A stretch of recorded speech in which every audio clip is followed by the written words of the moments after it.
Buenas tardes, bienvenidos todas y todos a una sesión más de ¿qué sabemos sobre el cambio climático en México? Ahora estamos en el módulo 7, que estamos hablando sobre movilidad y cambio climático. Y tengo el enorme gusto de presentar a mi buen amigo el doctor Aarón Hasilevich Diamant, del Instituto de Ciencias de la Atmósfera y Cambio Climático, que nos va a hablar de la electrificación del transporte privado, oportunidades y amenazas. Y por si no lo conocen, ahorita les voy a decir quién es. Bueno, él es investigador titular del Instituto de Ciencias de la Atmósfera y Cambio Climático. Es ingeniero en computación por la Facultad de Ciencias, ingeniero de la UNAM, maestro en comunicaciones y control, maestría y doctorado en matemáticas aplicadas por la Universidad del Estado de Nueva York, y actualmente estudia la exposición a la contaminación en ambientes urbanos y efectos en la atmósfera por generación de energía. Aarón, muchísimas gracias por estar aquí. Muchísimas gracias por invitarme. ¿Me escuchan correctamente, verdad? Muy bien. Perfecto. Bueno, pues antes que nada, muchísimas gracias al PINC por haberme invitado a dar esta plática. Estábamos comentando previo a la plática, el doctor Estrada, estábamos platicando que precisamente en la Gaceta del UNAM el día de hoy se presenta un material sobre el mismo tema que se ha presentado en la Facultad de Ingeniería. Parece ser que mucha gente en la universidad y por supuesto en México y en el mundo estamos muy interesados en todo lo que tiene que ver con lo de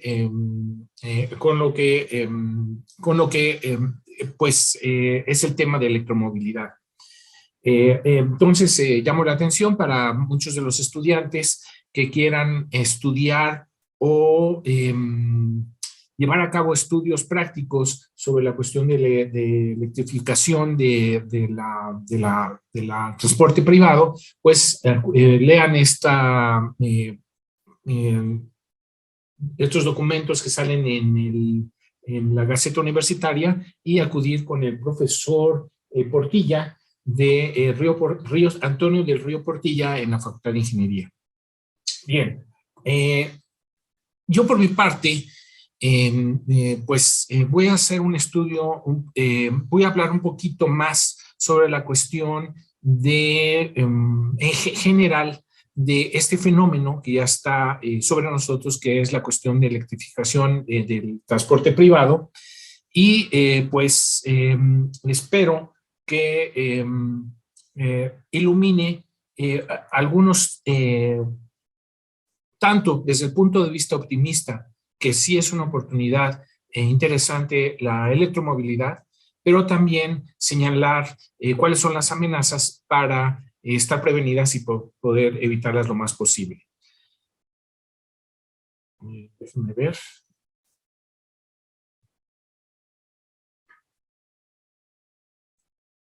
Bien, el índice de mi plática en general, primero voy a describir cómo a nivel mundial ya es una tecnología que tiene implicaciones geopolíticas.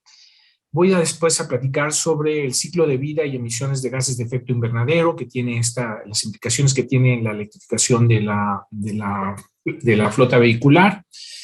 Después voy a hablar acerca de cómo en general la tecnología vehicular tiene incidencias muy importantes en la calidad del aire desde el punto de vista histórico, como hemos visto en la Ciudad de México. Voy a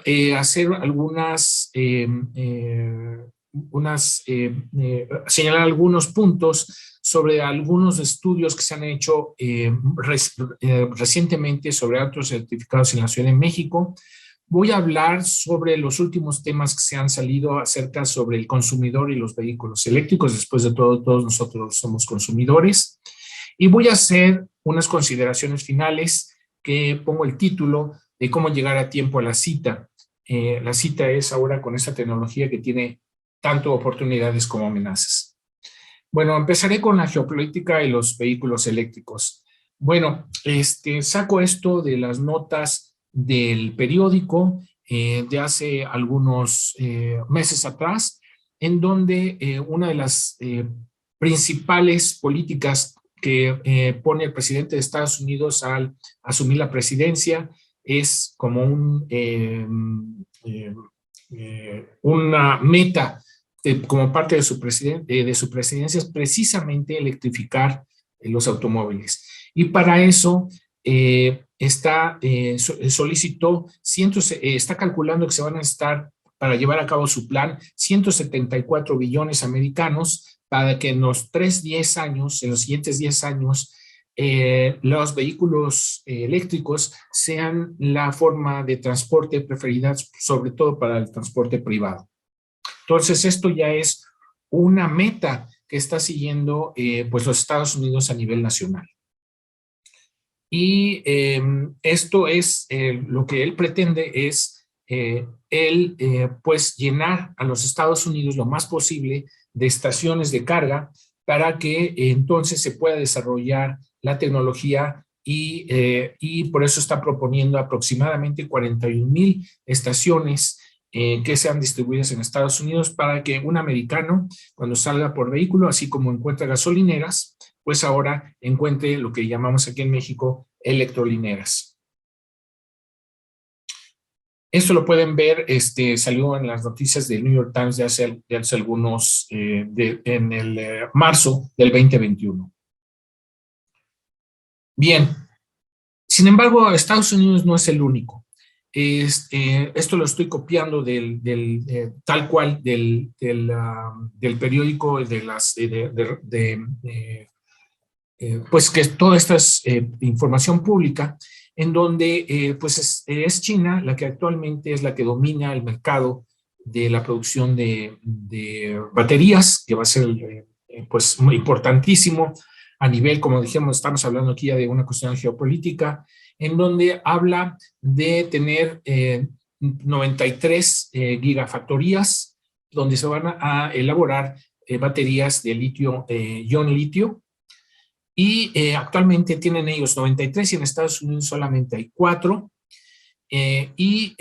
Si las tendencias continúan, China va a tener 140 gigafábricas de baterías de celdas de ion. Para el 2030, Europa 17 y en Estados Unidos 10. Entonces, a pesar de los objetivos ya presidenciales, Estados Unidos en este juego geopolítico se encuentra pues a la saga. Entonces,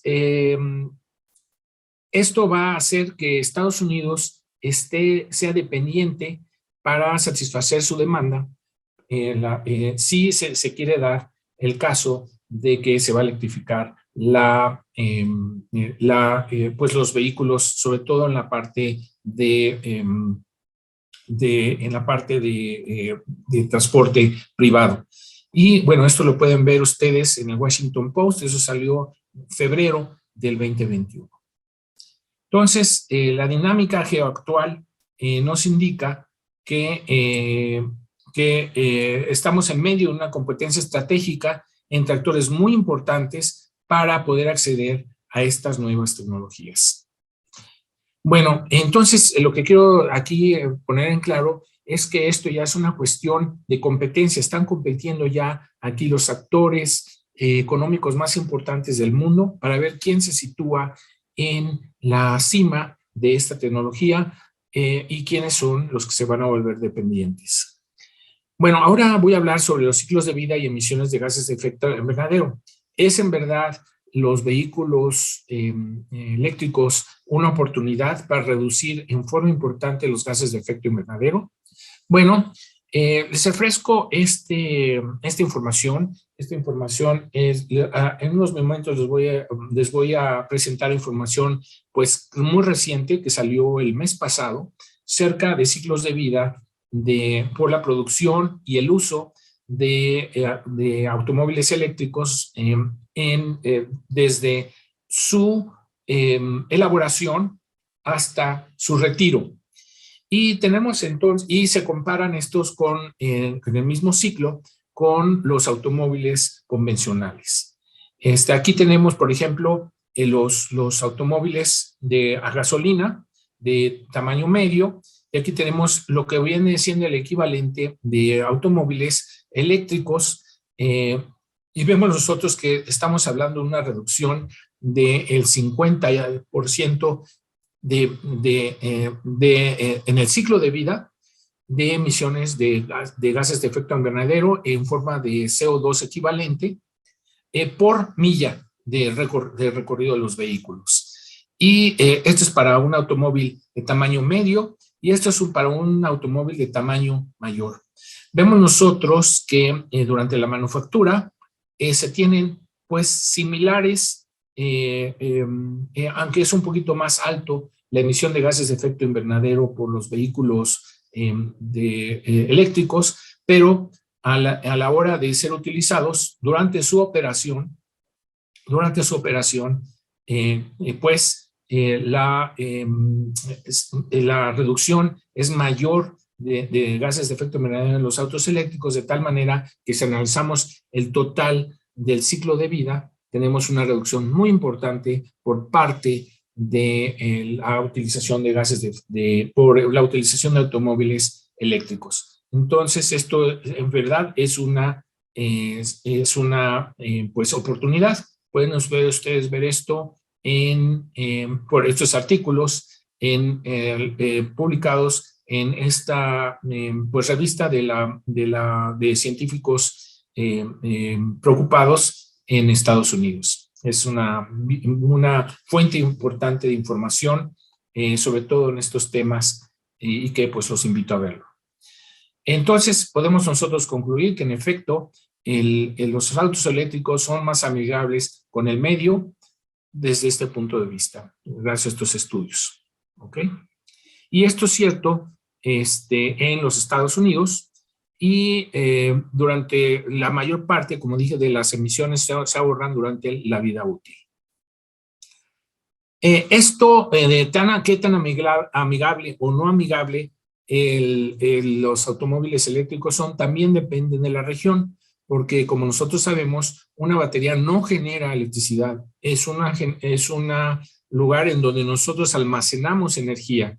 Entonces, si esta energía es producida en forma limpia, como se puede apreciar en los estados del occidente de Estados Unidos, del oeste de Estados Unidos, vemos nosotros que las emisiones son mucho menores de gases de efecto invernadero que cuando nosotros tenemos, cuando la producción de energía es aún más, cuando puede ser, por ejemplo, utilizándose generación de eléctrica mediante carbón, y entonces, pues, el beneficio sigue habiendo, pero no es del tamaño como si nosotros estuviéramos alimentando las baterías, llenando las baterías con energía limpia.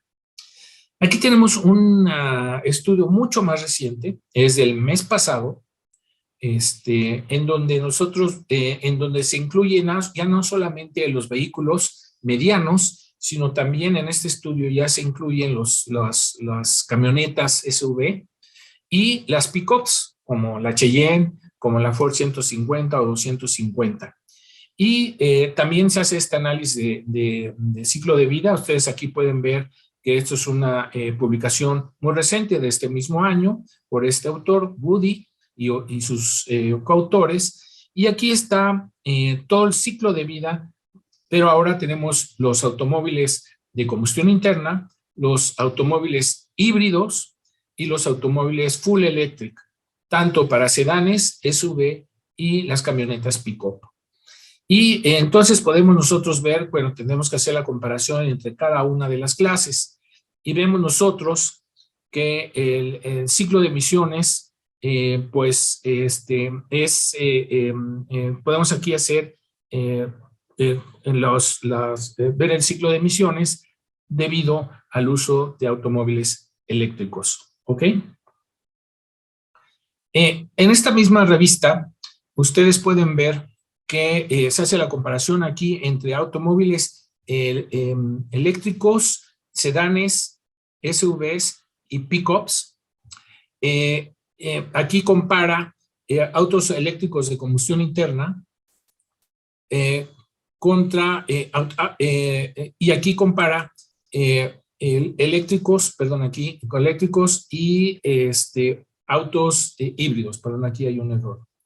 podemos ver nosotros que si vemos nosotros la curva de los pickups, que es donde se ve con más dramatismo la diferencia, que en efecto tenemos nosotros un costo inicial más grande por comprar una pickup eléctrica que una pickup en tamaño que una convencional. Pero conforme nosotros vamos avanzando en el tiempo y se va utilizando más, resulta que la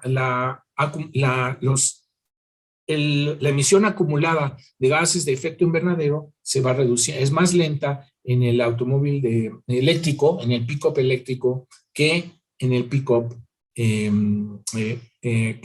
convencional. Y lo mismo sucede con las otras categorías. Entonces, aquí lo que está sacando en conclusión este artículo muy reciente, como les dije, del mes pasado, es que en un principio las emisiones son mayores por la producción. La producción es, como dije, es un poquito mayor las emisiones de gases de efecto invernadero, pero hay un momento de cruce en donde resulta que los gases acumulados son menores en los autos eléctricos que en los autos convencionales. Entonces tenemos una ventaja ambiental. Y si hacemos la misma comparación con los autos híbridos, tenemos nosotros también que se aprecia ya no tanta la diferencia, pero sí se aprecia, no tanta la diferencia como eso, pero sí se sigue viendo que es menor la emisión de automóviles eléctricos que de automóviles convencionales. En general, para todas las categorías que este artículo obtuvo, por supuesto, en un ambiente de generación de electricidad promedio en Estados Unidos. Esta tabla resume pues el ciclo de vida. Si nosotros asumimos que la pick-up es el máxima emisión para un automóvil, para una pick-up de ignición, ¿okay?, de combustión, pues todo lo demás es ganancia. Y tenemos nosotros que, por ejemplo, en un sedán eléctrico emite 24% menos de gases de efecto invernadero que la pick-up de combustión interna. Pero si la electrifica, si es una híbrida, tenemos un ahorro de aproximadamente el 30% y aquí aproximadamente del 65%. ¿Ok? Entonces, según este artículo muy reciente, vemos pues una clara ventaja desde el punto de emisiones de efecto invernadero y emisiones en general del uso de automóviles eléctricos. No he visto muchos artículos en donde se incluyen también pues vehículos ya más pesados, quizás porque antes no estaban en el mercado, pero que ahora ya empiezan a salir al mercado, que son las pick-ups. Antes se producían, hasta hace 10 años no creo que hubiera SUVs eléctricas o híbridas.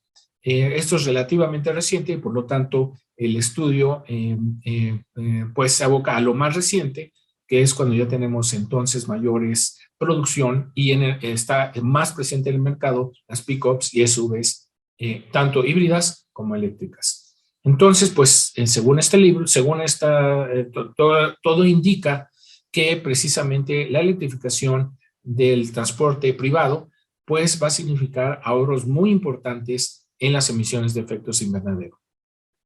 Aquí tienen ustedes de este mismo estudio el ciclo de vida tanto para vehículos de combustión interna, híbridos y full electric, dependiendo de dónde se encuentran en Estados Unidos y dependiendo entonces cómo se genera la electricidad en las diferentes localidades de Estados Unidos.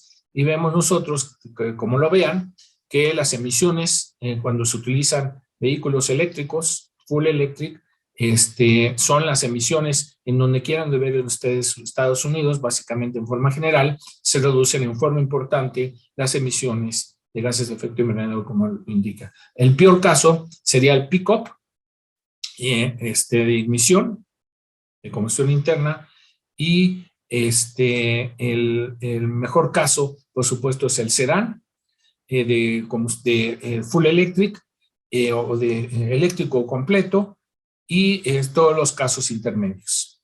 Entonces, podemos concluir que en efecto la electrificación pues, de la flota vehicular pues es una oportunidad importante para reducir emisiones en general y emisiones de gases de efecto invernadero, a pesar de que la producción incurramos en una mayor emisión de gases de efecto invernadero.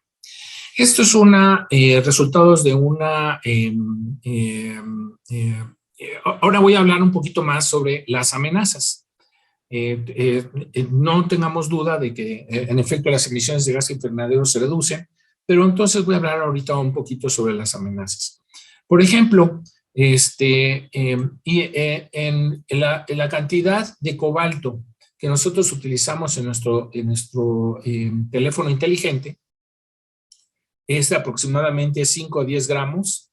En una laptop es de aproximadamente 28.3 gramos y en un automóvil típico eléctrico la cantidad de cobalto es de aproximadamente 4.000 gramos, 4 kilos y medio.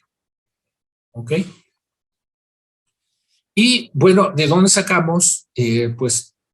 Lo que quiero aquí poner en claro es que vamos a estar utilizando minerales que van a adquirir pues una mucha mayor demanda que van a adquirir tener una mayor demanda y que necesitamos satisfacer esa demanda de alguna manera.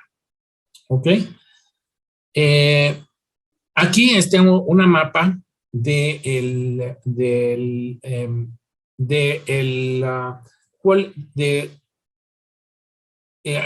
aquí tenemos una gráfica nada más, déjame mover un poquito esto, que la mayor parte del cobalto que se produce en el mundo es en esta región que estoy mencionando de África.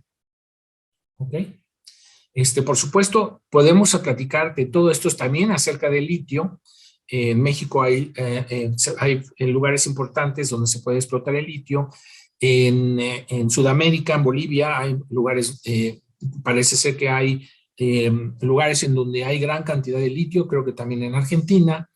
Y podía entonces haber estado platicando sobre este tema, sobre el litio, pero me atrajo sobre el problema del cobalto porque se da en un lugar que nos permite ver la parte más fea, la parte más de amenaza, como un lente de aumento de cuáles pueden ser las amenazas por la producción que ahora se va a necesitar de los diferentes minerales que se necesitan para los autos eléctricos. Entonces, con respecto al cobalto, es en esta región, en Kolwezi, en donde es la mayor productor de cobalto para los autos eléctricos, que necesitan los autos eléctricos y que son mayormente exportados a Asia. ¿Y cómo está la situación? Bueno, esa es la situación en que se encuentra la minería de cobalto en África. Como ven ustedes, esto lo obtuve del Washington Post, y ven ustedes que la situación es bastante problemática. Tenemos aquí cuestiones, aparte de la cuestión ambiental, tenemos la cuestión de explotación. ¿Okay? Y el punto a lo que quiero llegar es que, bueno, ok, vamos a electrificar los vehículos porque vamos a ser más amigables con el ambiente, pero tratemos de hacerlo esto de la mejor manera, aprender lo que el ser humano ha muchos años y que ha provocado guerras, que ha provocado explotación, pues tratarlo de hacer de la mejor manera. Este es el caso del cobalto. Por supuesto, es muy importante para África tener este tipo de industria minera, pero yo creo que se puede hacer en forma mucho mejor. Y si en México se va a convertir en una fuente importante para proveer minerales, como puede ser la misma producción de litio, pues que ésta sea hecha de una manera pues justa, en donde pues tratemos de ganar todos lo más posible y no se den este caso de explotación y de, bueno, pues explotación inclusive infantil. Bueno, ahora voy a platicar, he estado platicando de gases de efecto invernadero, he estado mencionando que no solamente en gases de efecto invernadero, sino también en gases en general, en la contaminación, pues la electrificación vehicular es importante. Y hemos hecho algunos estudios, bueno, en general, en los centros urbanos desde 1980, en que, por ejemplo, en Estados Unidos se aprobó la ley de aire limpio, el acto de Clean Air desde los años 80, ¿sí? Si no me equivoco, en Estados Unidos desde los años 80, ha habido una reducción muy importante, sobre todo en las ciudades, de la contaminación. Algo que también sucedió en la Ciudad de México, voy a hacer referencia a eso en unos instantes, pero esto es un fenómeno, digamos, esto es en Estados Unidos, es un fenómeno también mundial. Es decir, el haber incidido entre otras cosas, pero en forma muy importante, en la emisión vehicular, como en la Ciudad de México, ha tenido resultados muy positivos en el sentido de que se ha reducido la contaminación. Para aquellos que vivíamos en los años 90 en la Ciudad de México, en donde teníamos nosotros concentraciones, como voy a mostrar, altísimas, sobre todo de ozono y de material particulado, vivíamos en una verdadera sopa urbana, con lo cual cobró víctimas de enfermedades y de muertes, sobre todo por cuestiones cardiovasculares y por enfermedades pulmonares, pues hace una diferencia tremenda. Como ven ustedes, las ciudades pues han reducido muchísimo su contaminación, en gran parte por haber controlado las emisiones vehiculares. En la Ciudad de México, a partir de los años 90, se sacaron del valle industrias contaminantes. El mejor ejemplo es la refinería Azcapotzalco. Se introdujeron la regulación y se hizo marcos jurídicos para la emisión de fuentes puntuales, vehiculares y de área. Ahora toda la cuestión de emisión está mucho más regulada en México a partir de los años 90. Y también, como México es productor y exportador de vehículos, estamos entre el sexto, entre el quinto y el séptimo, depende de la situación mundial, entre el quinto y séptimo productor a nivel mundial de vehículos. Y por lo mismo, como tenemos que producir vehículos de alta tecnología para poderlos exportar, pues entonces tenemos acceso a nuevas tecnologías, como por ejemplo el Tier 1 en adelante. Ahorita estamos en el Tier 5 o 6 o 7, que son regulaciones en emisiones, entonces gozamos de pues tenemos en nuestro mercado, tenemos acceso a nuevas tecnologías. Aparte de que, por supuesto, nuestras gasolinas se les quitó el plomo desde los años 90, y eso hace que podamos utilizar precisamente estas nuevas tecnologías. Y en varias otras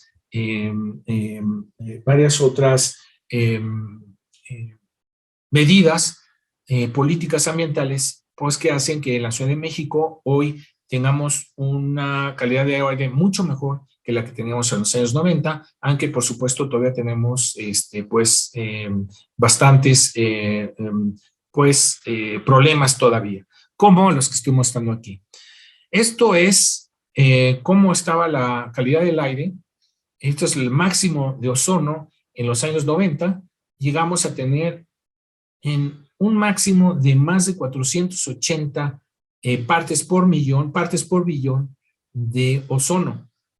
Con las regulaciones actuales, pues esto se tendría que dictar pues el abandono de la Ciudad de México, ¿no?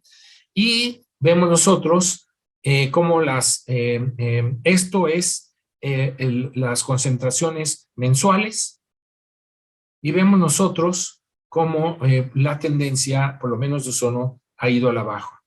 Y esto es la concentración en la que se deben de activar las contingencias ambientales. Este es el número de contingencias ambientales que teníamos en estos años, y estos son el número de contingencias que hemos tenido que declarar en los últimos años, no porque estemos más contaminados como en los años 90, sino porque nuestro criterio para declarar las contingencias ambientales pues ahora es mucho más estricto. Entonces, Cuando decimos, uy, todavía tenemos contingencias ambientales, sí, porque todavía tenemos muchos problemas, pero de ninguna manera estamos como eran los años 90. Y esto en gran parte se debió a las regulaciones ambientales y en gran parte a la introducción de nuevas tecnologías en el parque vehicular. ¿Ok? Esas son las fases en PFBs en que se declaran las emergencias ambientales. Para las contingencias ambientales, vemos que esto es en precontingencia, esas son fase 1 y fase 2, en que tenemos que dejar nuestro automóvil, y vemos entonces nosotros cómo ha sido más estricta la declaración de estas fases, y es entonces pues ha mejorado muchísimo desde los años 90 hasta nuestra época, y nos hemos dado el lujo de tener entonces ahora declaradas contingencias a menores concentraciones. Hay algunas lecciones que nos ha dejado el COVID-19. Aquí pongo un estudio, hemos hecho varios estudios en el Instituto de Ciencias de la Atmósfera. Aquí pongo un ejemplo de un estudio hecho en Japón, en donde cuando se dio el COVID, bueno, como en la Ciudad de México, en la Ciudad de Tokio, se evitó la gente se tuvo que quedar en sus casas, y por lo tanto, pues se redujo muchísimo el tráfico vehicular, y sin embargo, no se observó un dramático decrecimiento del ozono, como se muestra en esta gráfica. Entonces esperamos que los vehículos hubiéramos tratado de ver que los vehículos dejan de circular, y entonces esta curva hubiera decrecido mayormente. Pero no fue así, ni en México, ni en muchas otras ciudades del mundo. Y eso es porque ya se ha reducido tanto las emisiones vehiculares, que ya su influencia en el ozono es muy importante, pero ya empiezan a jugar otros factores, como son la no linealidad de la fotoquímica, en donde ya no es tan fácil observar el decrecimiento de una emisión y de que a fuerzas tengamos nosotros el decrecimiento de concentraciones de contaminantes secundarios.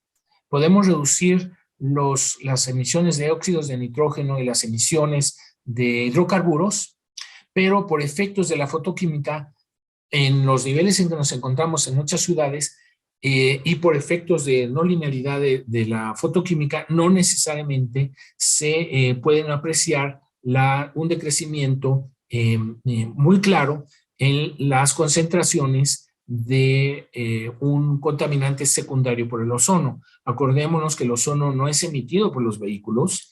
El ozono es formado en la atmósfera, en la troposfera, por la combinación de hidrocarburos, óxidos de nitrógeno y luz solar.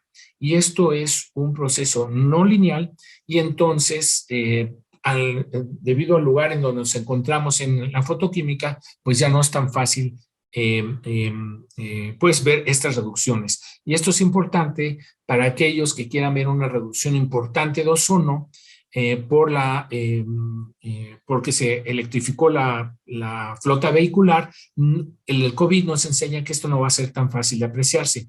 Va a ser muy fácil de apreciarse en las emisiones de material particulado, que es muy importante para la salud, pero que ya no nos sorprenda. El COVID nos dice que ya no nos sorprenda que de repente tenemos todos nuestros vehículos electrificados y veamos que no se redujo tan dramáticamente como habíamos esperado el ozono. Entonces, eso es una buena lección que nos trae el COVID-19.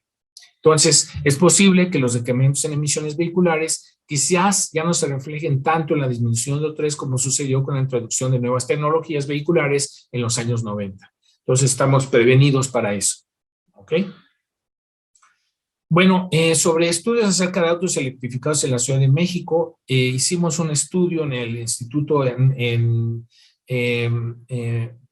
hicimos en el Instituto de Ciencias de la Atmósfera. Ahí está. Y en los años, a principios de los años 2000, en el instituto manejamos modelos de calidad del aire a nivel del Valle de México, donde nosotros podemos jugar con estos modelos. Pues, número uno, tenemos control de la meteorología y tenemos control de las emisiones, y entonces podemos jugar con diferentes escenarios de sustitución vehicular.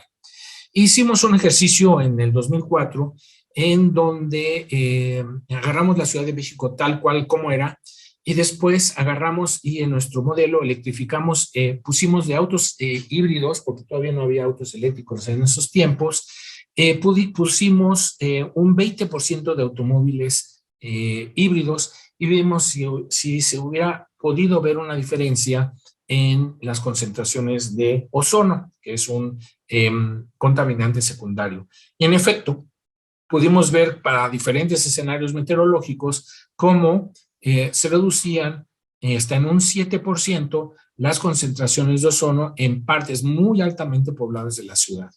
Mientras que si nada más íbamos modernizando los vehículos, es decir, no cambiamos de tecnología, usábamos la misma, pero modernizada, veíamos nosotros que no se alcanzaba a ver pues una reducción apreciable de ozono. ¿Ok? Entonces esto lo hicimos con autos híbridos para la Ciudad de México en 2004. Una de las cosas que nos pudimos dar cuenta es que los beneficios más importantes, número uno, los costos más importantes eran en privados.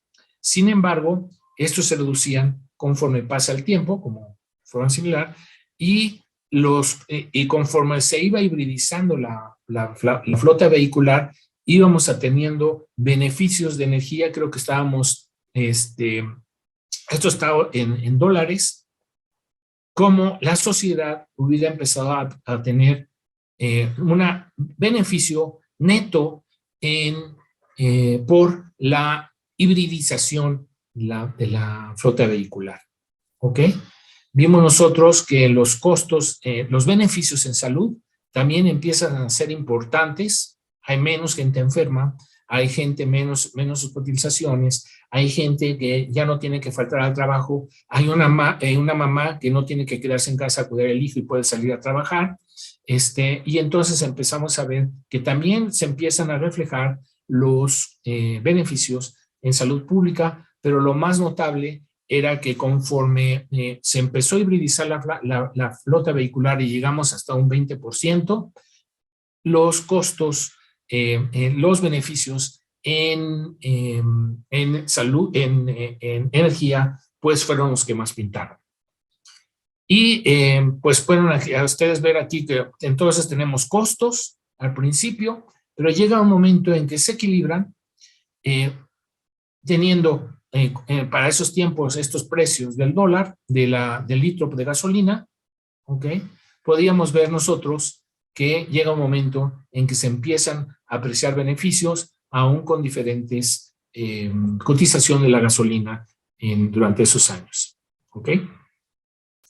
Este es otro estudio que, ¿cómo se llama? Que es reciente, por Sergio Castellanos. Es un investigador de origen mexicano, él es creo que de Culiacán, si no me equivoco, y que trabaja ahora en Estados Unidos. Él se recibió en el MIT en Estados Unidos, hizo un estudio muy interesante sobre la Ciudad de México, pero él lo enfocó de otra manera. Él dice, ¿sabes qué? Vamos a tratar de ver el fenómeno de electrificación de vehículos, pero desde un punto de vista de justicia ambiental, que se llama justicia ambiental, yo lo llamo de equidad ambiental, en donde a ver si podemos nosotros aprovechar la electrificación de los vehículos. Aquí estamos hablando de vehículos totalmente eléctricos, pero tomando en cuenta la parte de equidad, ambiental. Él aquí dice, aquí son las zonas más contaminadas por PM2.5 en el Valle de México, por PM10, por ozono. Estos son los lugares más intensos de tráfico. Y lo que yo voy a hacer es un índice donde reflejo la injusticia o la justicia o la equidad ambiental, en donde tomo en cuenta pues casos de enfermedad, casos tomo en cuenta la economía de las personas que viven en diferentes partes de la ciudad, inclusive si hablan lenguas indígenas o no, porque con eso podemos nosotros determinar qué tan apartados, qué tan fuera están de la sociedad o como parte de una discriminación. En fin, toma en cuenta un índice general. Si quieren leer el artículo, me parece muy interesante. Aquí está, ¿ok? Y entonces, en base a eso, ¿dónde comenzar a electrificar más? ¿En dónde poner mayores estaciones de las llamadas electrolineras para tratar de compensar la injusticia o lograr llegar a tener una mayor pues equidad ambiental? No sé qué tan viable sea esto, pero me parece muy interesante el hecho de poder ahora en los estudios incorporar pues cuestiones socioeconómicas para tomar en cuenta pues qué políticas ambientales seguir, ¿ok? Por cierto, estas zonas son las zonas en donde se está haciendo mayor inversión pública y bueno, y coinciden mucho con los resultados de Sergio Castellanos, que vino a dar una conferencia y sería interesante invitarlo más a la universidad. Bien, ahora voy a platicar un poquito, algunos comentarios sobre qué tan rápido va a suceder esto. La electrificación de vehículos, vamos a tener vehículos eléctricos en Estados Unidos, la mayor parte en los próximos 10 años, 20 años, 30 años, y además con todo el problema, pues, de pues la política, ¿no? Mundial, ahorita con la guerra en Ucrania, y en donde pues materias primas que se necesitan para vehículos pues están en peligro, ¿no? Tenemos aquí lo que se espera, pues desde que se ha observado en Estados Unidos para los vehículos. Vemos nosotros que hasta 2014, pues el total de de automóviles híbridos ha subido muchísimo, ¿ok? Mientras que, sobre todo por parte de autos de Toyota, ¿ok? Que son la familia más importante de las ventas más importantes de autos eléctricos, ¿no? Y vemos nosotros entonces que por lo menos autos eléctricos híbridos se han disparado su venta. Y la pueden observar ustedes también en México. ¿Ok? Sin embargo, hay otros estudios. ¿Qué pasa con los automóviles totalmente electrificados? Bueno, número uno, los vehículos hoy duran mucho más que cuando yo era chavo. Ahorita un automóvil, si ustedes se compran un automóvil normal, de buena calidad, les va a durar más de 10 años. Antes se consideraba que un vehículo, pues a los 5 años era bueno venderlo. Ahora duran más de 10 años, en parte porque se ha exigido que todas sus partes funcionen bien para que durante toda su vida emita menos. Es decir, hay normatividad nueva, entre ellas por la cuestión ambiental. Y entonces duran más. Entonces, el turnover, es decir, ¿cuándo vamos a tener mayor parte de autos eléctricos e híbridos? Pues se va a alargar.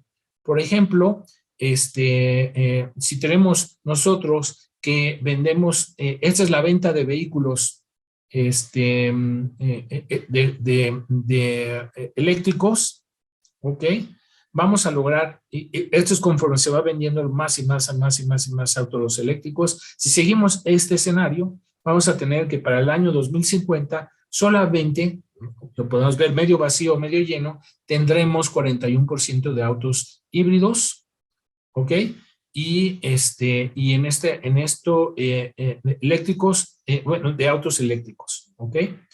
Y si tenemos una venta enorme de autos eléctricos de esta manera, que es un poco irreal, entonces sí, para el año 2050 tendremos un 95%. Pero aún así, aquí estamos nosotros, 2022.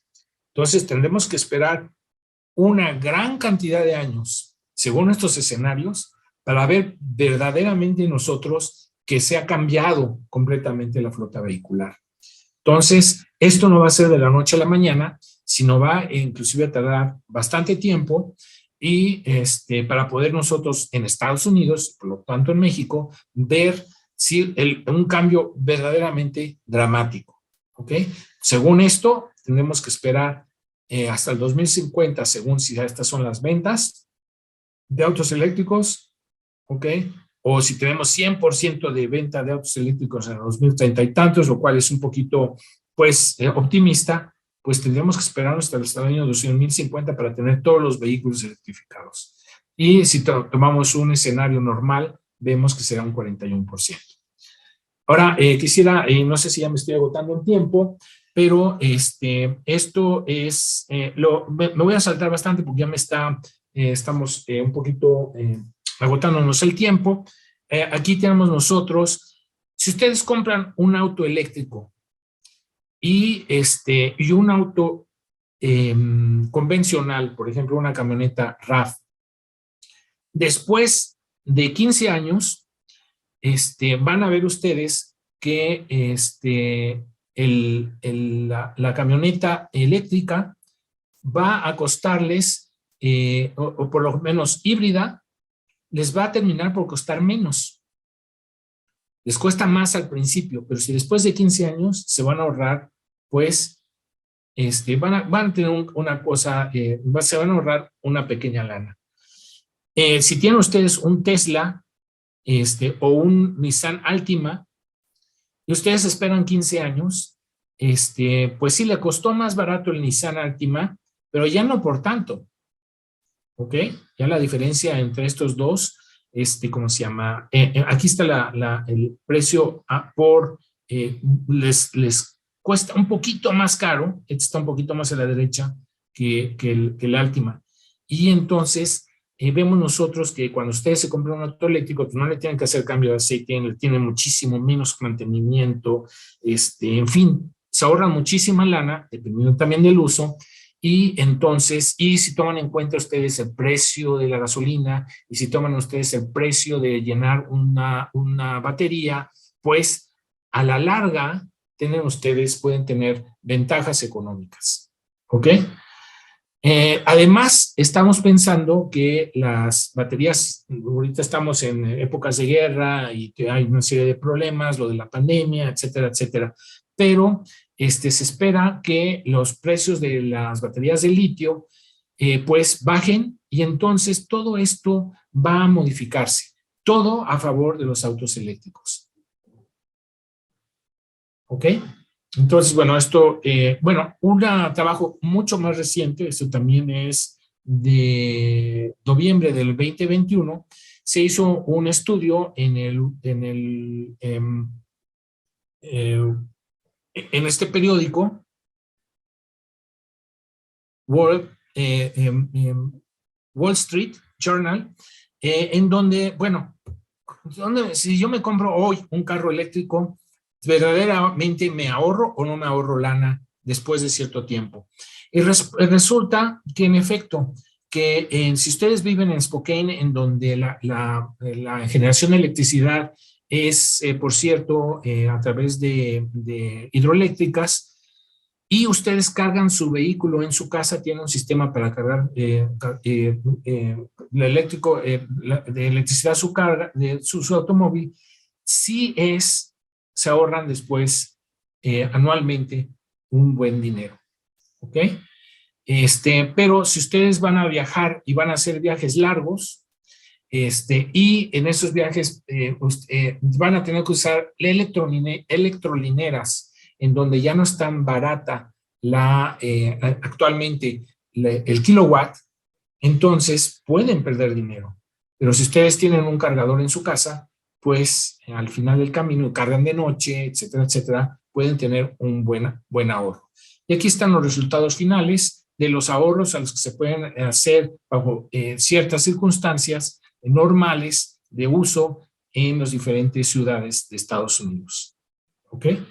Todo esto depende mucho del precio del kilowatt y el precio de la gasolina. Todo esto está alterado ahorita con la cuestión de la pandemia y demás.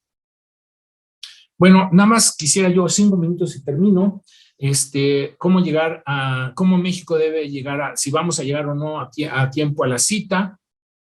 México, bueno, es un país manufacturero.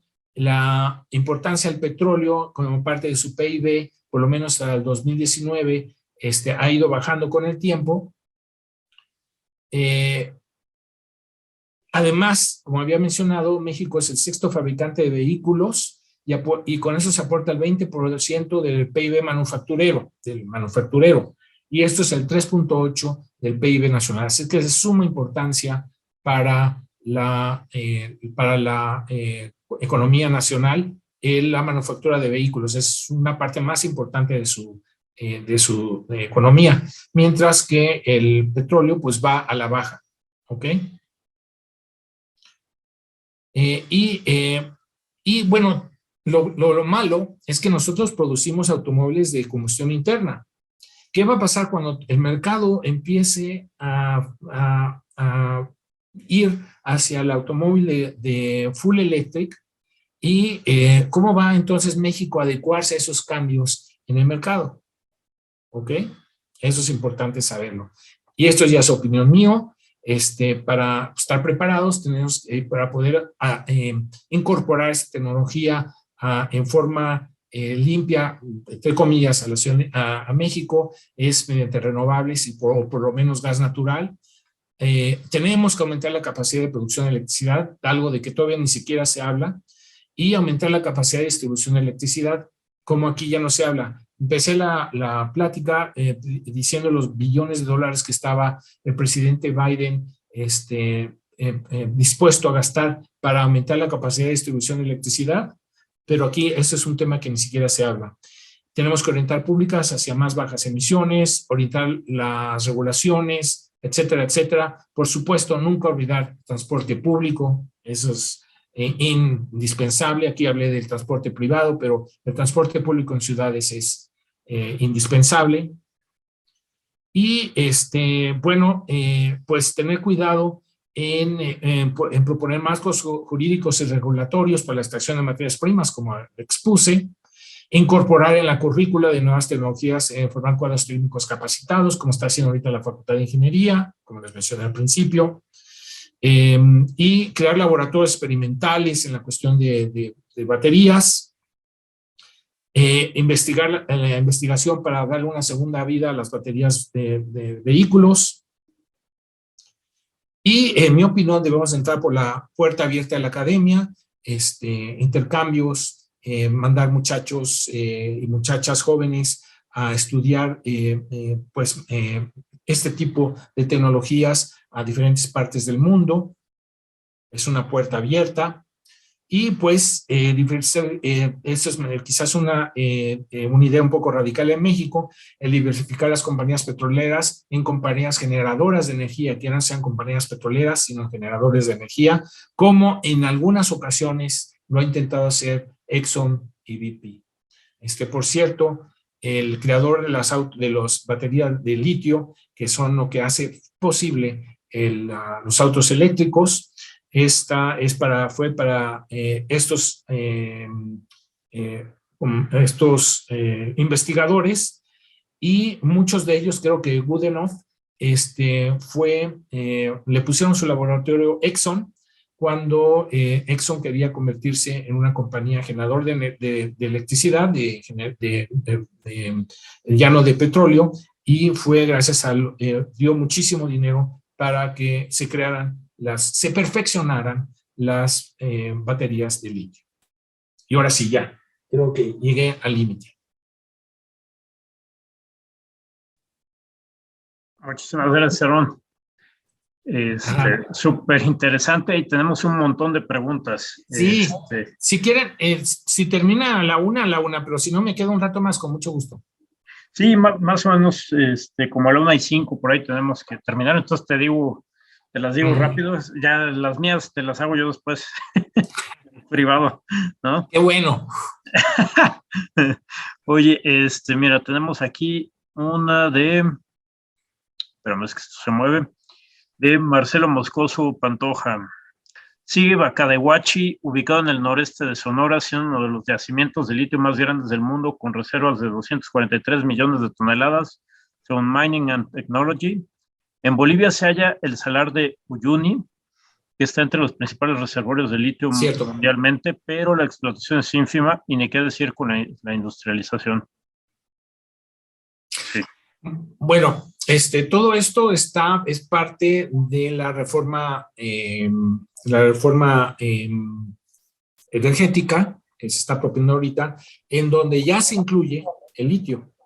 Esa es la parte, en mi opinión, buena de la reforma eléctrica, que por lo menos se empieza, la reforma energética, que por lo menos se empieza a discutir la cuestión del litio. Pero como señalé antes, sería muy padre que no solamente se extrayera el litio, sino que aquí también fuera parte de la manufactura de la parte de la manufactura de baterías.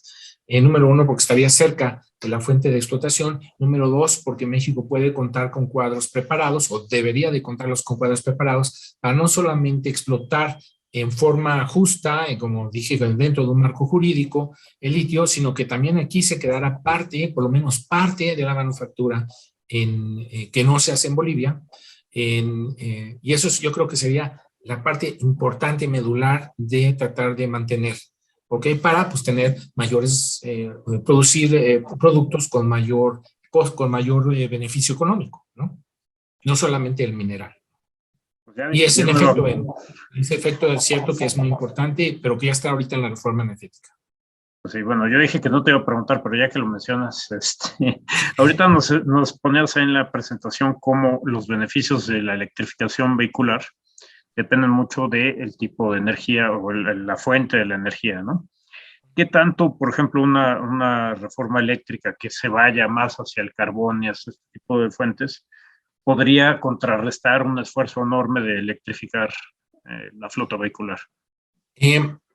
Las noticias, bueno, se perdería una oportunidad, absolutamente se perdería una oportunidad para reducir en forma importante los gases de efecto invernadero, que llegan a aproximadamente el 60%, pero aún así habría una ganancia.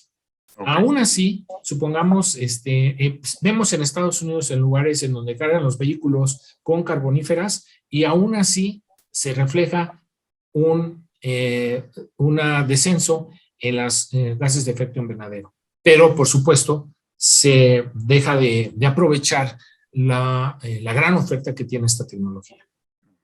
Pero aún así podría haber un pequeño ventaja. Un remanente por ahí. Un remanente por ahí, sí. A ver, tenemos otra pregunta. Clemente del Pink te pregunta, la política de electromovilidad de Biden y su proteccionismo, ¿cómo impactará en la industria armadora de automóviles que está en México y las implicaciones para el TEMEC? ¿Cómo se llama? Eso es... no soy secretario de Estado. No soy secretario de Estado y por cierto, saludos a Clemente.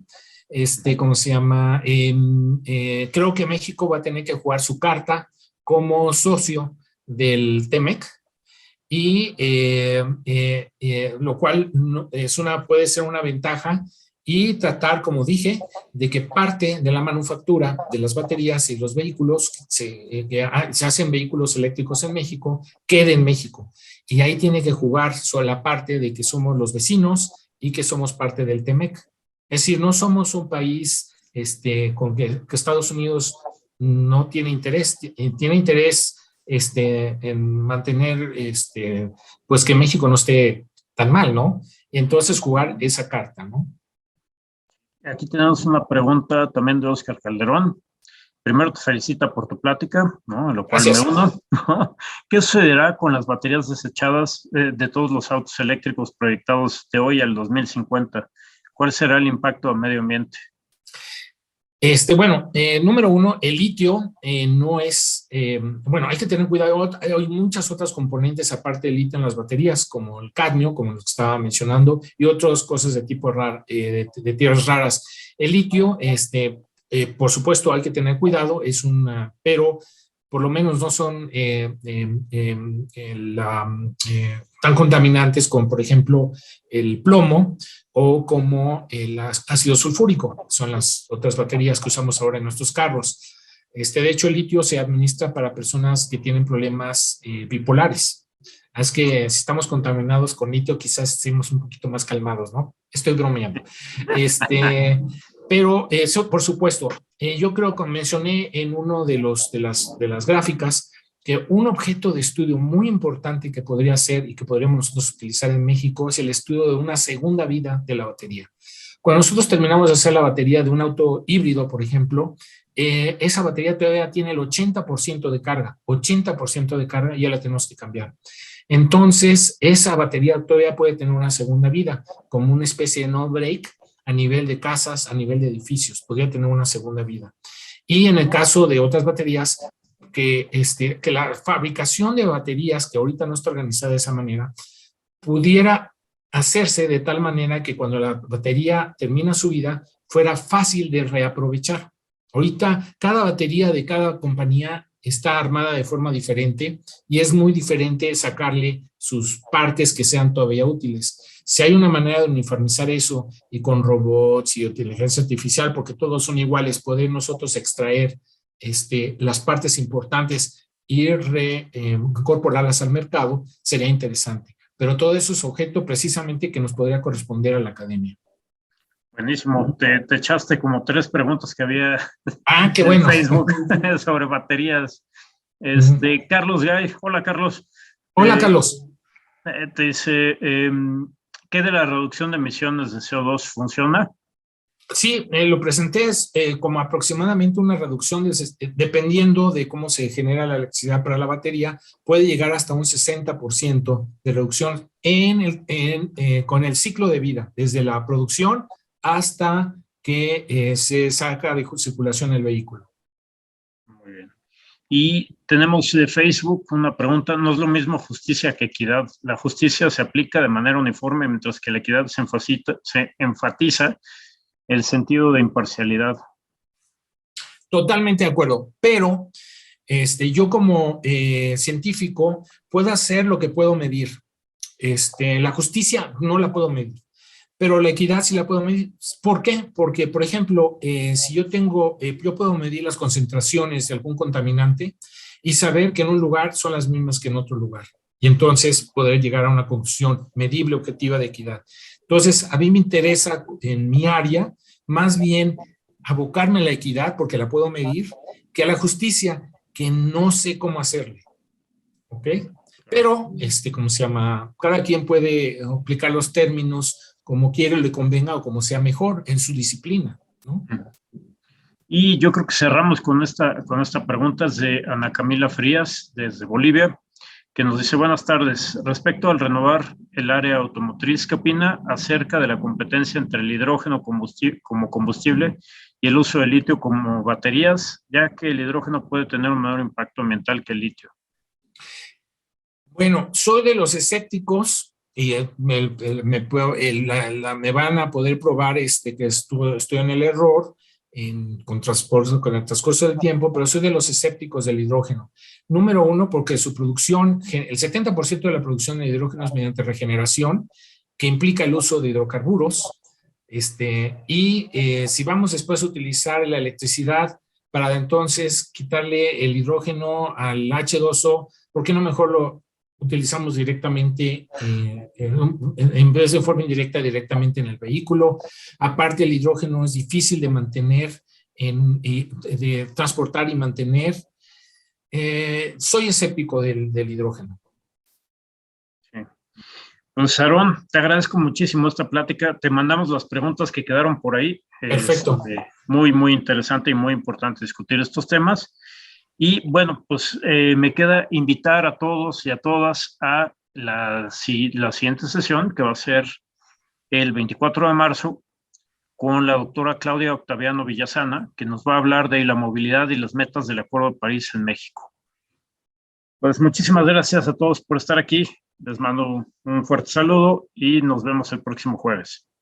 Gracias a todos. Gracias.